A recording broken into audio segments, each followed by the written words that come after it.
So here we are. It's almost St. Patrick's Day 2016.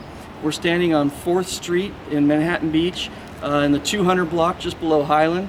With us we have Gary McCauley, the president of our Manhattan Beach Historical Society. My name is James Gill.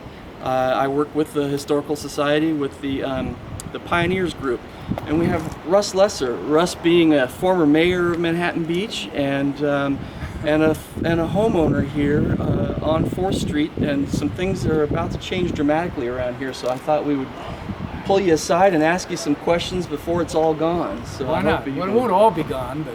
Yeah, so do tell us, this piece of the street here, give us some history on it. Okay, this part of the street in the 200 block goes from Bayview to Highland, and to my knowledge, on the north side of the street, 5 homes in that block are the 5 original homes, or the first homes built here. We're standing next to one that we consider the new house on the block. It was built in 1930 approximately. The next 4 homes were built between 1907 and about 1917. We could walk up the street and look at them because the first home, my aunt purchased that in 1953 for $13,000. So, and now that one's been out of the family for some time? That was owned by my brother, Richard Lesser. Huh. And that's, so that's an old original home, 2-bedroom, not even 2 bedrooms, really 1 bedroom. And what about the one on the corner? Who owned that one? It was owned years ago by a family called the Zinsley family. They moved out, we still refer to it as the Zinsley house. I think they moved out in 1951. Okay. And somebody else has owned it and rented it out? They lived there or rent it, whatever. Now this next home was originally built as a 4-unit apartment back in about 1910. And this is my brother's home, so he owns both of them. The one here at 225 and the one at 221. And that house in front of it here was an addition. The original home was built on the back half of the lot. You really can't see it from here. We built an office addition. So back then the fronts of the house were on the alley? Every house was built on the alley because it had garage access. And then he added an office. The next house up was where I was born, or raised basically. I wasn't born here. I moved here full time when I was 4 in 1945. And that was the original family home. We bought this one for $30,000, my brother's home, back in 1971. And that would be your mom's aunt, if I remember. My mom's aunt was the first one down here. Then my brother, we bought this from my brother. Charlotte and I live across the street. Anyway, but this is the home, the original home we just sold, and it's 229 4th. And it was purchased by my grandparents in 1917 for the whopping price of $1,000. That was just the sand or the whole house? That was the house. The house was built. There was an add-on, which I can show you when we go inside, but that's the original house. Now, the next house on the corner was owned by another family for a long, long time, and the mom who owned it just died, and they put it up for sale and sold it. And so it's an interesting story because the first house to be built on the block was my brother's house. And then the next house to be built was the house where I grew up, 229. And then they wanted to build this house and they realized, wait a minute, our lot's only 25 feet wide. Well, they found out that they had built that house 5 feet off the property line. They built this one 5 feet off the property line. And this one had missing 5 feet by 45 feet. So the 2 other owners got together and I think they paid them $500 each to compensate him for the missing 45-foot by 5-foot strip. So their lot goes 30 feet out here, jogs over 5, and then goes 5. Oh boy. This lot, where I grew up, does the same thing, except it goes 30 feet or 45 feet, half the lot. Then it jogs 5 feet and has the other half. My brother's lot is the same way. It goes over. And the winter lot's with my aunt's lot because it's 35 feet wide on the back side. Jeez. So, it's amazing. Now we can walk in the house.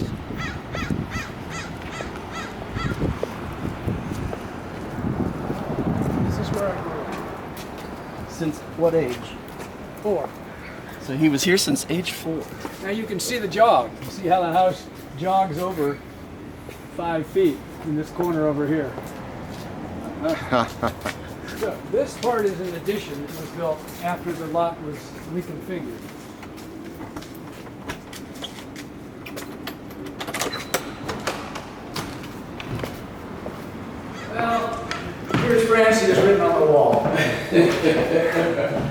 So this living room was new. It was an addition. The house originally went back to about here. Maybe, I don't know exactly, no, maybe about here. And it was one little bathroom here. And then it had one bedroom.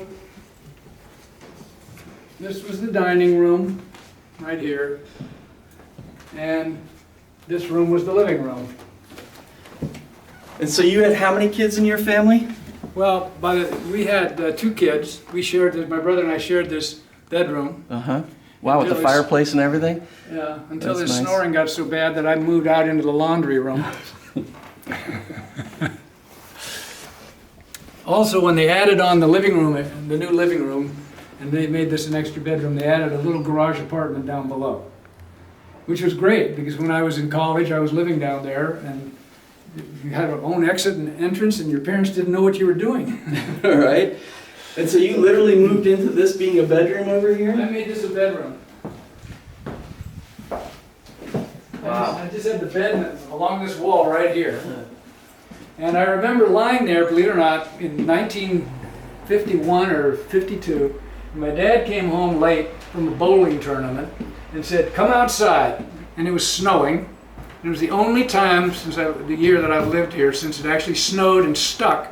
And Palos Verdes that year was totally, well, the afternoon that day we went up to Palos Verdes and it was totally white, covered with snow. Wow. It's the only time in the 71 years I've been here that I remember that happening. Do you have pictures of that? I do not.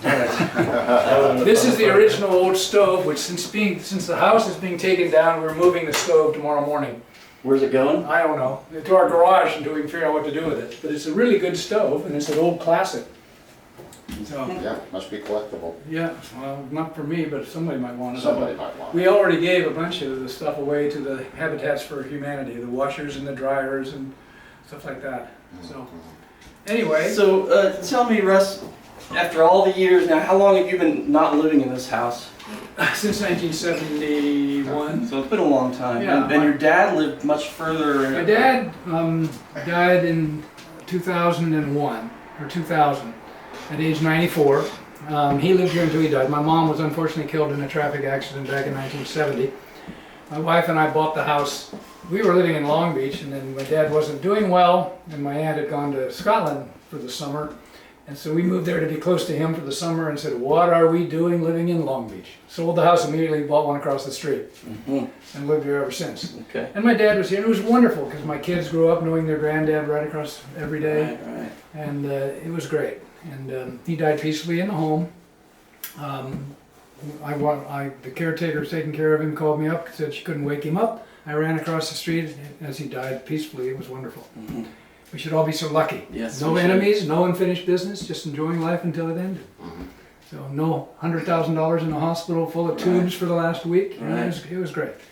But anyway, yeah, we haven't lived in it since '71, I see. and since it's rented, it was rented since then. And then Charlotte and I, my brother has those 2 houses. We wound up with this one and that one. And so we were renting it, obviously to Francie, as you know. Right. And she's now living in our garage behind our house, Right. which is, I don't know if you've seen it, but Yeah, we helped move her over really there. cute. Yeah, it is really nice. You did a great job decorating it. Yeah, we and finished, we redoing it. totally remodeled it and brought it into the 21st century. Very nice. Because it was built in 1941, Wow. so was our house. But we had remodeled it, obviously. So after all the years, I know we've talked about it before, but why now? Why'd you sell now? I had no intention to sell, really. It was a huge financial drain, to be honest on it. It was a real monster negative cash flow from acquiring it and then renting it for what I was renting it for. And the mom died who owned this house, and it's sold. And they're going to scrape it, and they're going to build a really big house, and they're going to block 80% of our view. And I figured, well, our view is going to be blocked anyway, and I'm getting older. I don't need huge negative cash flows, even though I'm still working for Body Glove. And so it seemed like the time was right. And so we thought we could sell it as a double lot. It would have been wonderful for somebody to have that, but no takers. So we took ours off the market, and they sold theirs, and then we put ours back on the market. And as I said, it was purchased in 1917 for $1,000. So we made a decent profit. Yes, I'd say. So, and it's emotional, it is, but a very wealthy man once said to me, don't fall in love with your inventory. And it was time for us to sell it and make a lot of good things and take a lot of stress out of life. So Sure. I'm sure they're going to build a big house. I'm sure it'll be beautiful. Mm-hmm. But that's good. I mean, everybody talks about the good old days, but I was here. And the good old days were little beach shacks, mainly second homes. Half the people moved away in the winter to their nice homes in places like Pasadena, Inglewood, Hawthorne, Compton, and Westchester, leaving the poor folks to live in their beach shacks all year round. And half my friends I play with in the summer would move away. And it was an entirely different town. But the goal as a young man living here was to get educated, get a good job, so I could afford to live in Palos Verdes. Now, no thank you. Manhattan Beach is the place to live. That's right. And that's how times have changed. Right. This was not, we had no decent restaurants in town that you could take a family to. The only decent one was Bay 90s, and that was dark and smoke filled. Right. And then, of course, parents- now all the restaurants are through the roof on cost. Oh, yeah. And the bar has to be a big profit center of the restaurant. And Well, times have changed. Some for the good, some for not so good. I wrote the song Beach Trash, and some, Yes. some people move here. Some wealthy people move in and they're wonderful people. Others think they're entitled, and they're not. They just happen to have money. Doesn't make them entitled. good point. So, So your brother, he'll stay, and Oh, yeah. he has no plans of doing anything. no, I don't think and so. his daughter, then she's doing the same thing. She'll be staying there, and no His changes daughter there. lives in the next house down. Right. Yeah. So at least part of the It's going to be miserable for them for a while when Right. they build this thing, because we were surrounded by 3 houses being built, but that's life. I mean, that's, part of life. I'm losing my view. Hey, if I want a view, I better buy on the Strand or really high on the top of the hill. There's, when I was on the city council, people would come and complain about somebody's building a house and blocking their view, and more often than not, they block their next door neighbor's view. Right. So, it's only fair that people be allowed to build. And we've had a 30-foot height limit here forever. No one can build higher. We've never given, to my knowledge, a height variance in this entire town. Because years ago, the Daily Breeze had an article about Manhattan Beach in 30 years. This was about 1952. And it showed the skyline of Miami. And they said, this is what will happen because it's such a desirable place. Never happened. Never will. You can build at 30 feet. I don't understand why people need a 6,000 square foot house on a 30 by 90 lot with a basement, but that's not me. And I guess if you don't get along with your wife, it'd be great because you could go months without seeing each other in a house that big. So there's been a lot of talk at City Council about historical districts and preserving the old homes. Any thoughts on that as it pertains to especially this little part of town right here? Well, I was told by the broker who handled this that if they had made this a historical home and we couldn't modify it, it would sell for about $3 million less than we got for it. Well, a lot of people have homes that they're got equity for their retirement and things like that. I just think it's against the United States basic principles of free property and property ownership that somebody can mandate that you can't remodel your house, especially somebody who doesn't live in their own home. When this whole thing was proposed, I asked the city council out of curiosity how many members of the council, the planning commission who voted for it, and the historical preservation committee actually live in homes that might be affected by it. And the answer was 0. Now it's easy to mandate something against some other person's property after you have your big house. One of the definitions I heard long ago was an environmentalist is a person who's already built his cabin in the woods. So I'm not sure that's right. We're all environmentalists now, but still, your rights should be limited, and you shouldn't be able to hurt other people. If somebody wants to voluntarily keep their home a historical home, more power to them. I think it's great, but they shouldn't be forced into it. Right. And I think that's what the council recognized when they looked into it a little deeper. Well, I know it is because they turned it around. turned it down. Right. So. All right, very good. Gary, did you have any questions?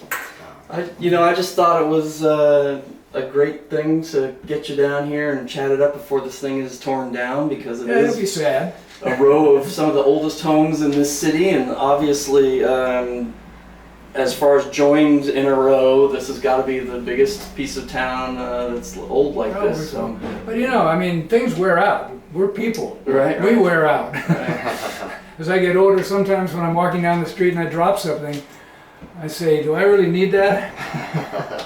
Is it worth trying to bend down and pick it up? Well, this house is that way. The plumbing's shot.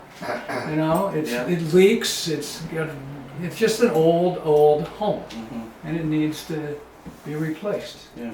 So anyway. All right. Well, thanks for doing that. I appreciate it.